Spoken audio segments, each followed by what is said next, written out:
Bismillahirrahmanirrahim. Assalamualaikum warahmatullahi wabarakatuh.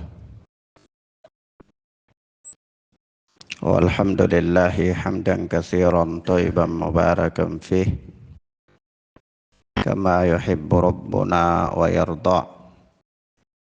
Ashhadu an la ilaha illallah wahdahu la syarikalah wa ashhadu anna Muhammadan abduhu wa rasuluh sallallahu alaihi wa ala alihi wa ashabihi wa man tabi'ahum bi ihsanin ila yaumiddin. Amma ba'd. Ikhwan wa akhwat, kita lanjutkan pelajaran kita dengan kitab Syarhus Sunnah oleh Al-Imam Al-Barbahari rahimana wa rahimahullah. Kita masuk pada ucapan beliau yang berikutnya. Wa'alam annal bisyarata indal maut thalathun bisyaratin. Ketahuilah, camkanlah bahwa al-bisyarah, kabar gembira, indal maut, tatkala kematian itu datang dalam keadaan naza', itu thalathu bisyaratin, ada 3 bentuk kabar gembira. Naam. Ya ikhwan wa akhwat, dalam ucapan Al-Imam Al-Barbahari rahimana wa rahimahullah ini, beliau mengisyaratkan kepada kita tentang suatu perkara penting, yaitu perkara adanya berita ketika seseorang itu dia mengalami keadaan naza', dalam keadaan sakaratul maut. Itu Allah subhanahu wa ta'ala mengutus malaikat kepada orang tersebut untuk menyampaikan kepadanya beberapa berita gembira. Nah, berita gembira itu, kata Imam Al-Barbahari, ada 3 bentuk. Ada 3 bentuk. Yang pertama, yuqalu abshir ya habiballah biridallahi wal jannah. Yang pertama dikatakan kepada orang tersebut, bergembiralah wahai kekasih Allah dengan ridha Allah dan surganya Allah Jalla wa Ala. Wa yuqalu abshir ya Abdullah bil jannati ba'dal Islam. Dan yang kedua dikatakan, wahai hamba Allah, bergembiralah dengan surga setelah Islam. Ini kalau pada sebagian cetakan yang ditahqiq oleh Ar-Radadi, itu Islam kalimatnya intiqam, ya, yaitu bil jannati ba'dal intiqam. Begitu. Kalau dicetakan anak ini, yaitu bil jannati ba'dal Islam. Kalau cetakan antum apa? Sama. Baik. Tahqiqnya apa? Az-Zumaiji kali ya. Baik. Ala kulli hal, yang kedua adalah absyir ya Abdullah, bergembiralah wahai hamba Allah, bergembira dengan jannah setelah Islam. Yang ketiga, wa yuqalu absyir ya aduwallah bi ghadabillahi wan nar.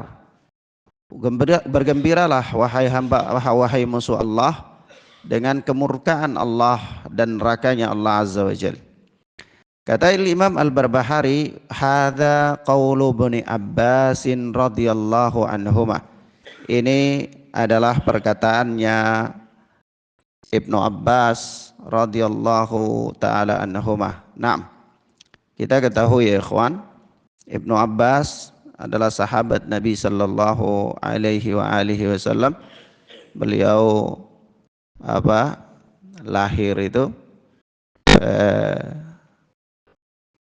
beliau hijrah itu pada tahun Fathul Makkah, pada tahun Fathul Makkah, dan beliau lahir 3 tahun sebelum Rasulullah Sallallahu Alaihi Wasallam hijrah, ya. Naam. Jadi beliau hijrah itu kurang lebih usia 10 apa 11 tahun, ya.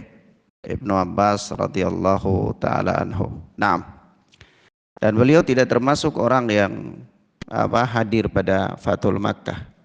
Nah, bertemu dengan Rasulullah di perjalanan ketika Rasulullah dan para sahabatnya datang pada peristiwa Fathul Makkah, sementara beliau ini hendak berhijrah dari Makkah ke Madinah. Nah, beliau mengatakan di sini, Al-Imam Al-Barbahari menukil pendapat Ibnu Abbas radhiyallahu taala anhu tentang berita kepada al-muhtadhar, kepada orang yang sedang berada dalam keadaan naza' sakaratul maut. Ikhwan wa akhwat, a'azzani Allahu wa iyyakum. Al-Allamah Syekh Dr. Shalih Fauzan hafizana wa hafizahullah, beliau ketika menjelaskan ucapan Al-Imam Al-Barbahari ini, kata beliau, al-muhtadhar mu'minan kana au kafiran yubashsharu 'indal maut. Orang yang hendak wafat, yang berada dalam keadaan sakaratul maut itu, dia mukmin atau dia kafir, tetap dia mendapatkan berita ketika dia hendak wafat itu. Ya, dia mendapatkan berita gembira. Fa in kana mu'minan yubashsharu bi rahmatillahi wa bil jannah. Apabila dia orang yang beriman, maka dia diberikan berita gembira dengan rahmat dan surganya Allah Jalla wa Ala. Wa in kana kafiran yubashsharu bi ghadabillahi wa bin nar. Dan jika sekiranya dia itu orang yang kafir, maka dia pun mendapatkan berita gembira dengan kemurkaan dan nerakanya Allah Jalla wa Ala. Fala yamutu illa wa huwa ya'lamu aina yakun wa la yumkinuhu at-taubah wa takhallus. Sehingga orang yang mati itu dia tidak mati sampai dia tahu di mana tempatnya nanti. Sebelum dia mati itu dia sudah diberikan berita, walaupun tidak secara rinci, ya, tapi dia sudah diberikan berita bahwa tempat kembalinya nanti di mana. Kalau dia orang yang baik, dia orang yang mendapatkan tempat di surga, maka dia diberikan kabar gembira. Sebelum dia mati sudah diberikan.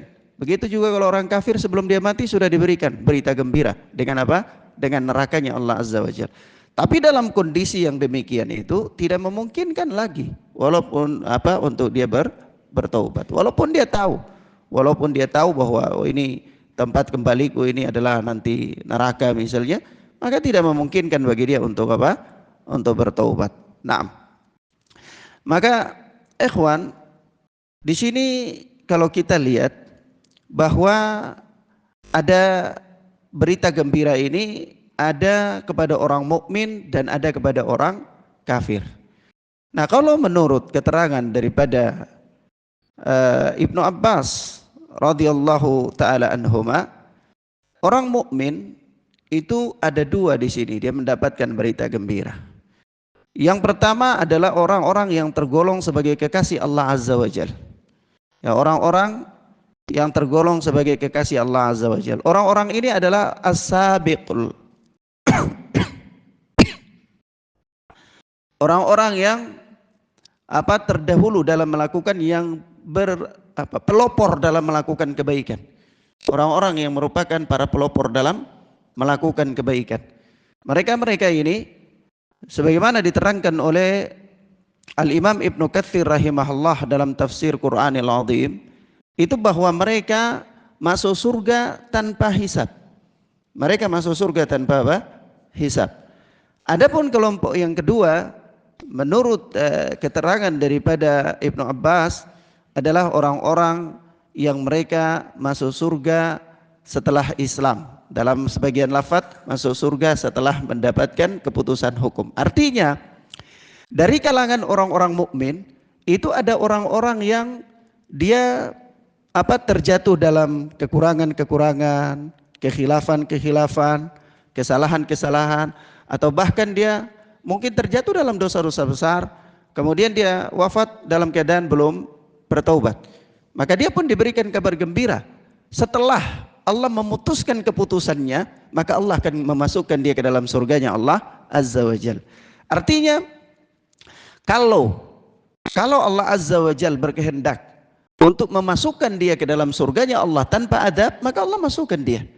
Tapi kalau sekiranya Allah Azza wa Jalla memampirkan dia di neraka sebatas daripada dosa-dosanya, maka Allah Azza wa Jalla akan masukkan dia ke dalam neraka. Kemudian setelah selesai baru dia akan dikeluarkan lagi oleh Allah Azza wa Jalla dari neraka karena keimanan yang masih ada pada dirinya. Baik. Ini dua keadaan. Ini dua keadaan. Tetapi kalau kita membaca tafsir Ibnu Katsir, ya, di firman Allah Subhanahu wa taala dalam surat Fatir, ya, "Tsumma awrathnal kitaba alladzina istafaina min ibadina faminhum dhalimun li nafsihi wa minhum muqtasid wa minhum sabiqun bil khairat biidznillah dzalika huwal fadlul kabir." Di sini Allah Azza wa Jalla menyebutkan keadaan orang-orang yang dipilih oleh Allah itu ada tiga golongan. Keadaan orang-orang mukmin itu ada tiga golongan, ya. Yaitu golongan yang pertama adalah orang-orang yang dzalimun li nafsi, orang-orang yang mendolimi diri mereka.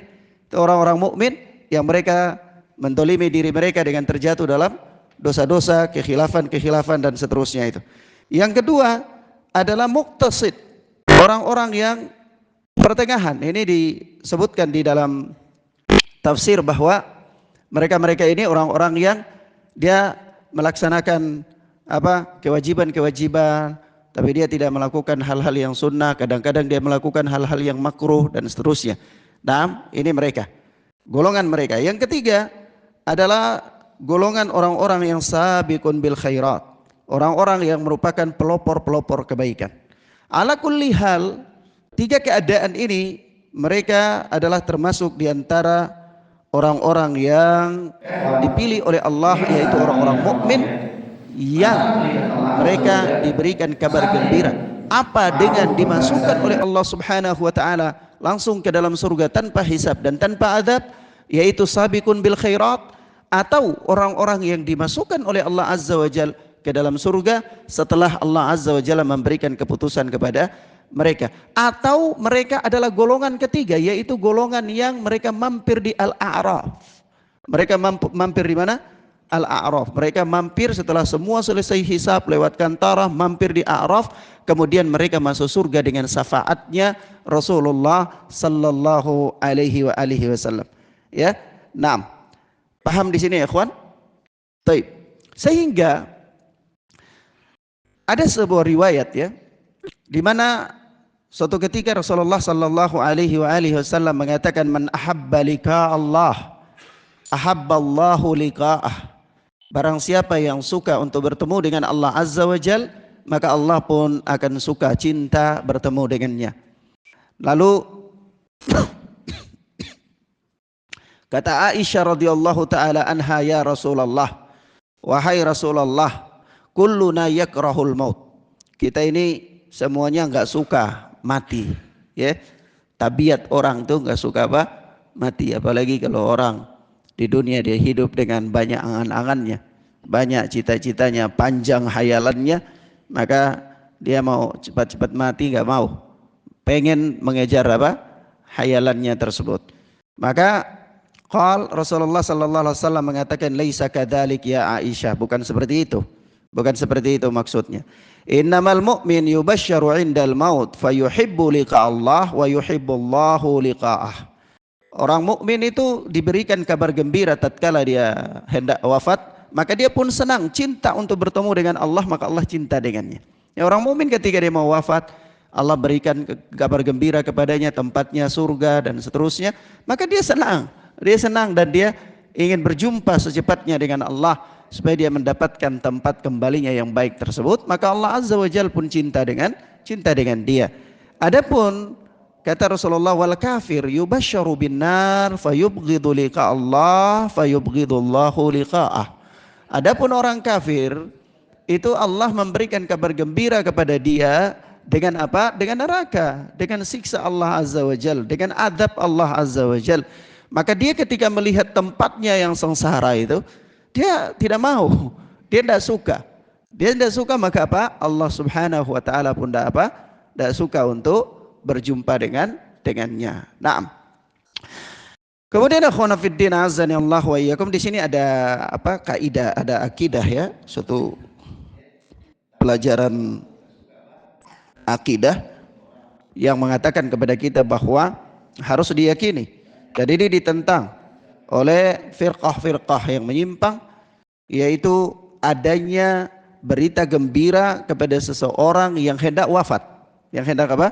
Hendak wafat. Sehingga kalau ditanyakan, Ustadz, apakah orang yang hendak wafat itu dia tahu di mana tempat kembalinya? Maka jawabannya apa? Iya, dia tahu. Dia tahu karena dia sudah diberitahu oleh itu, oleh Allah Subhanahu wa taala tentang hal tersebut. Nah, tetapi dia tidak diberikan keleluasaan, kesempatan untuk apa? Bertobat lagi kepada Allah Azza wa Jal. Baik. Sebagaimana ikhwan, a'azzani Allahu wa iyyakum. Nah, di sini apa ya? Ada di dalam pembahasan ini ada pelajaran penting yang berikut, bahwa adanya kenikmatan di kehidupan akhirat bagi orang-orang yang beriman. Adanya kenikmatan di kehidupan akhirat bagi orang-orang yang beriman. Kenikmatan di surga ya, dengan berbagai macam kenikmatan yang ada padanya, dan demikian pula kenikmatan di neraka, siksaan di neraka bagi orang-orang kafir, orang-orang yang mendapatkan hukuman, mendapatkan siksaan dari Allah Azza wa Jalla. Sampai-sampai ya disebutkan ya di dalam riwayat tentang kenikmatan yang paling bawah, yang paling sedikit, kenikmatan yang paling kecil bagi apa? Orang yang mendapatkan surga yang apa? Penduduk surga yang paling bawah ya. Kalau kita katakan surga itu dia apa? Bertingkat-tingkat, maka tentu tingkatan yang paling atas adalah kenikmatan yang paling istimewa, maka surga yang paling bawah adalah kenikmatan yang paling bawah atau paling sedikit. Nah, penduduk surga yang mendapatkan kenikmatan paling sedikit sebagaimana disebutkan di dalam riwayat Muslim tentang orang yang terakhir keluar dari apa? Dari neraka. Orang yang terakhir keluar dari neraka. Apa dia punya kenikmatan? Disebutkan bahwa fa inna laka mithlad dunya wa asyrata amsalihha. Ya. Engkau apa? Memiliki tempat itu seluas dunia dan dikalikan 10 kali lipat yang semisal. Ini yang paling apa? Paling rendah. Coba antum bayangkan, penduduk surga yang paling rendah, kenikmatan yang paling sedikit itu apa? Tempatnya seluas apa? Bumi, dan dikalikan 10 kali lipat daripada seluas bumi itu. Nah, bahkan disebutkan di dalam lafaz yang lain ya, alam tarda in a'taituka mithlad dunya mudh yaumi khalaqtuha ila yaumi afnaituha wa asyrata ad'afiha. Jadi orang itu ketika dia masuk surga ya, dia dimasukkan ke dalam surganya Allah Azza wa Jalla itu, lalu dihayalkan kepadanya surga itu penuh ya. Surga itu penuh, maka dia katakan, ya Allah, surga ini sudah penuh, tidak ada tempat lagi. Masuk surga tapi tidak ada tempat ya. Maka Allah katakan kepadanya, enggak, kembali lihatlah dalam surga, engkau akan mendapatkan tempatmu seluas langit dan bumi. Dia katakan, ya Allah, saya tidak punya apa tempat lagi, sudah saya masuk dan tidak ada tempat, sudah full semuanya. Maka Allah Azza wa Jalla mengatakan, alam tarda in a'taituka mithlad dunya mudhu yaumi khalaqtuha ila yaumi afnaituha wa asyrata ad'afiha. Ya, tidakkah engkau ridha jika aku berikan kepadamu tempat itu seluas bumi ya, mudh yaumi khalaqtuha, sejak aku menciptakan bumi itu, ila yaumi afnaituha, sampai apa? Aku membinasakan bumi tersebut, wa asyrata ad'afiha, dan apa? Dikalikan apa? Lipat gandakan 10 kali lipat. Kenikmatan yang paling sedikit bagi penduduk surganya Allah Azza wa Jalla. Cuma antum bayangkan bagaimana kenikmatan yang paling banyak ya. kenikmatan yang paling banyak yang tidak bisa dibayangkan oleh manusia ya, oleh seseorang, tidak pernah terbersit dalam pikirannya, dalam hatinya kenikmatan-kenikmatan yang Allah Subhanahu wa taala siapkan di surga tersebut. Naam. Dan sebutkan di dalam hadis ya, diriwayatkan oleh Imam Al-Baihaqi bahwa Rasulullah sallallahu alaihi wasallam bersabda, inna adna ahlil jannah manzilatan man yas'a alaihi alfu khadimin kullu khadimin ala amalin laisa alaihi sahibuh. Ya, sesungguhnya penduduk surga yang paling bawah adalah seorang yang dia memiliki 1000 pelayan. Ya, itu ada 1000 pelayan yang melayaninya. Setiap pelayan memiliki tugas yang berbeda-beda. Ya, 1000 pelayan, tapi 1000 pelayan itu memiliki tugas yang beda-beda. Artinya begitu luar biasanya mereka mempersiapkan segala hal untuk orang yang dimuliakan oleh Allah Subhanahu wa taala dengan dimasukkan ke dalam surganya Allah Jalla wa ala. Dan ini termasuk kenikmatan yang paling bawah. Naam. Kemudian akhwana fid din azani Allahu wa iyyakum. Berikutnya berkata Al-Imam Al-Barbahari rahimana wa rahimahullah, wa'lam anna awwala man yanzuru ila Allah ta'ala fil jannah al-adirra thumma ar-rijal thumma an-nisa bi'ayuni ru'usihim kama qala Rasulullah sallallahu alaihi wasallam, innakum satarawna rabbakum kama tarawna al-qamara lailatal badri la tudammuna fi ru'yatihi wal imanu bihadza wajibun wa inkaruhu kufrun. Ya, di sini akhwana fiddin azani Allah wa iyyakum, di sini tentang keimanan tentang melihat Allah Azza wa Jalla. Hanya kata Imam Al-Barbahari, ketahuilah bahwa orang yang pertama kali melihat Allah Azza wa Jalla di surga itu orang yang buta, kemudian para lelaki, kemudian para wanita. Ya, mereka melihat Allah bi'ayuni ru'usihim, dengan mata kepala mereka, yakni melihat langsung.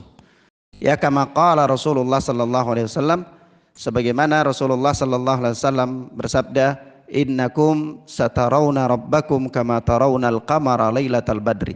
Sesungguhnya kalian akan melihat Rabb kalian sebagaimana kalian melihat bulan di malam purnama. La tudammuna fi ru'yatih. Kalian tidak akan saling berdesak-desakan dan merasa susah dalam melihat Allah Azza wa Jalla. Wal imanu bihadza wajibun wa inkaruhu kufrun. Dan beriman dengan perkara ini adalah wajib, mengingkarinya adalah kekufuran. Ikhwan, ini masalah melihat Allah ya. Masalah melihat Allah Azza wa Jalla, masalah yang ma'ruf pembahasannya dalam kitab-kitab akidah ya. Terdapat sejumlah dalil. Dan ini merupakan ruang perdebatan antara ahlul hadis dan orang-orang yang menyimpang dari kalangan Mu'tazilah ya, dan lain-lainnya, yang mereka orang-orang ahlul kalam ya, yang mereka menolak adanya melihat Allah Azza wa Jalla. Secara total mereka menolaknya, apakah di dunia ataupun di akhirat. Tetapi ashabul hadis, para ulama ahlul hadis telah menjelaskan nusus, nas-nas dalam hal ini, baik dari Al-Quran maupun dari sunnah Nabi sallallahu alaihi wasallam. Bahkan Al-Alama Ibnu Qayyim Al-Jauziyah di dalam Zadul Ma'ad mengatakan nas-nas yang berbicara tentang melihat Allah itu sampai pada derajat mutawatir. Sampai pada derajat mutawatir. Nah, maka ini perkara yang ma'ruf dan kita mengimani, dan sudah pernah ya, sudah lewat di beberapa bab yang lalu bahwa ada pembahasan tentang melihat Allah Subhanahu wa taala di hari kiamat. Tapi yang menjadi permasalahan penting di sini adalah Al-Imam Al-Barbahari mengatakan bahwa yang pertama kali melihat Allah Azza wa Jalla itu orang buta ya, kemudian laki-laki, kemudian wanita. Sesungguhnya pendapat ini adalah merupakan pendapatnya Al-Imam Al-Hasan Al-Basri. Ya, pendapat yang dijadikan sebagai nukilan oleh Al-Imam Al-Barbahari dalam Syarhus Sunnahnya ini adalah merupakan pendapatnya Al-Hasan Al-Basri rahimahullah. Siapa Al-Hasan Al-Basri? Imam dari kalangan tabi'in. Ya, seorang imam yang saleh, ya, hujjah di dalam Islam. Tetapi beliau kalau dalam periwayatan hadis, beliau ini mursal. Riwayat-riwayat Hasan Al-Basri, mursalnya Hasan Al-Basri itu adalah dhaif. Ya, karena beliau mudallis. Beliau apa? Mudallis. Al-Imam Al-Hasan Al-Basri itu mudallis. Sehingga para ulama mengatakan bahwa marasil, mursal yang paling sahih itu mursalnya siapa? Sa'id bin Musayyab. Mursalnya Sa'id bin Musayyab. Kenapa? Karena Sa'id bin Musayyab itu enggak mau meriwayatkan hadis dari tabi'in, enggak mau. Dia meriwayatkan hadis itu dari sahabat saja. Jadi kalau ada tabi'in, ya, yang ngajar, ada sahabat yang ngajar, dia pilih duduk di majelisnya sahabat. Dia mempunyai 1000 orang guru dari kalangan sahabat, ya, Sa'id bin Musayyab. Dia, sehingga para ulama mengatakan dalam membahas biografinya, itu kalau dia meriwayatkan hadis mursal, itu kedudukannya adalah sahih. Kenapa? Karena itu pasti dari sahabat, pasti mausul hadisnya. Hanya mungkin dalam kondisi tertentu dia tidak menyebutkan sahabat, ya. Karena dia ini terkenal tidak meriwayatkan hadis kecuali dari sahabat. Dan sudah dimaklumi, ya, di dalam ilmu hadis bahwa tidak setiap sahabat harus meriwayatkan hadis dari sahabat, tidak mesti. Demikian pula tidak setiap tabi'in harus meriwayatkan hadis dari sahabat, tidak mesti. Ya, ada sahabat yang dia tidak hadir dalam satu peristiwa, lalu dia mengetahui hukum tentang peristiwa itu dari sahabat yang hadir. Maka dia meriwayatkan hadis bukan langsung dari Rasulullah, tapi langsung dari sahabat. Maka tidak setiap sahabat itu meriwayatkan hadis dari Rasulullah, tidak. Ya, banyak sekali hadis-hadis yang diriwayatkan oleh para sahabat itu dari sahabat yang lain, sehingga ada perantara antara dia dengan Rasulullah. Walaupun tabakatnya adalah tabakat sahabat, tetapi dia meriwayatkan hadis dari sahabat. Hanya saja para ulama mengatakan kepada kita bahwa sahabat itu kulluhum udul. Semuanya apa? Adil. Karena sahabat semuanya adil, menyebutkan nama sahabat atau tidak menyebutkan nama sahabat, asalkan dijamin bahwa hadis itu mausul, maka dia sahih. Dia apa? Dia sahih. Nah, tabi'in juga begitu. Tabi'in itu tidak mesti meriwayatkan hadis dari sahabat, tidak harus. Walaupun tabakat mereka berada di bawah tabakatnya sahabat. Kenapa? Banyak sekali hadis-hadis yang tabi'in, seorang tabi'i dia meriwayatkan dari tabi'i yang lain. Ya, dia meriwayatkan dari yang lain. Dia tidak meriwayatkan langsung dari sahabat. Nah, kalau dia meriwayatkan dari tabi'in, ya, ini namanya hadis-hadis yang apa? Mursal, terputus di tabi'in saja. Nah, kalau Sa'id bin Musayyab itu paling sahih. Kalau Hasan Al-Basri itu yang paling dhaif. Yang paling dhaif. Dia imam, abid, ya. Dia orang yang terkenal, alim. Tetapi hadisnya apa? Dhaif. Kalau hadis mursalnya dhaif. Kenapa? Karena dia seorang mudallis. Mudallis itu apa? Mudallis itu apa? Menyamarkan nama seorang perawi, ya. Jadi dia tadlis itu ada berapa jenis? Tadlis yang paling parah itu tadlis taswiyah. Tadlis taswiyah. Misalnya si A, dia berguru kepada 2 orang yang namanya Abdullah, tapi nama belakangnya beda. Misalnya Abdullah Al-Misri dan Abdullah Al-Makki. Yang Al-Misrinya dhaif misalnya, tapi Al-Misrinya sahih, ya. Dan dia memang pernah bertemu dengan kedua-duanya. Lalu dia meriwayatkan satu hadis dari Abdullah Al-Misri yang dhaif. Hanya dia nggak mau mengatakan dengan tegas ini Abdullah Al-Misri, dia katakan dari Abdullah misalnya. Jadi ada kemungkinan, ada ihtimal, oh ini jangan-jangan Abdullah Al-Makki yang sahih gitu. Paham ya? Nah, ini namanya apa? Mudallis. Ini tadlis taswiyah. Tadlis taswiyah, tadlis yang paling parah. Nah, tapi tadlisnya Al-Imam Al-Hasan Al-Basri tidak sampai pada tadlis taswiyah, tetapi dia adalah seorang mudallis. Ya, mudallis riwayatnya kalau sighahnya tidak jazm, maka dia adalah dhaif, ya. Baik. Ala kulli hal, kembali kepada permasalahan ya, penetapan bahwa orang yang pertama kali melihat Allah di surga itu orang buta, tidak ada riwayat yang sahih. Tidak ada riwayat yang sahih. Tidak ada satu sumber dalil pun yang berbicara tentang permasalahan ini ya. Ini ijtihadnya Al-Imam Al-Hasan Al-Basri saja. Naam. Tapi dalilnya tidak ada. Tidak ada satu dalil yang menerangkan tentang permasalahan ini. Dalil-dalil yang menerangkan tentang melihat Allah Azza wa Jal semuanya adalah dalil-dalil yang bersifat umum, yaitu tentang penglihatan Allah kaum mukminin akan melihat Allah di surganya Allah Jalla wa Ala. Nah, adapun orang-orang kafir, mereka terhalang dari melihat Allah Azza wa Jal. Orang-orang kafir mereka terhalang dari melihat Allah Jalla wa Ala. Naam. Baik. Demikian ikhwanna fiddin azani Allah wa iyyakum. Kita cukupkan sampai di sini ya. Insyaallah taala kita lanjutkan pada pertemuan berikutnya biidznillah. Ya. Barangkali ada yang mau ditanyakan, satu pertanyaan. Waalaikumsalam warahmatullahi.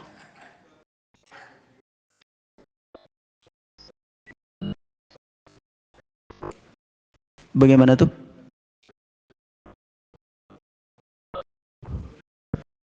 Ya, nggak tahu ya. Ya. Jadi Allah tampakkan kepada dia saja sehingga Allah ilhamkan, memberikan dia kemampuan untuk melihat itu, menyaksikan itu.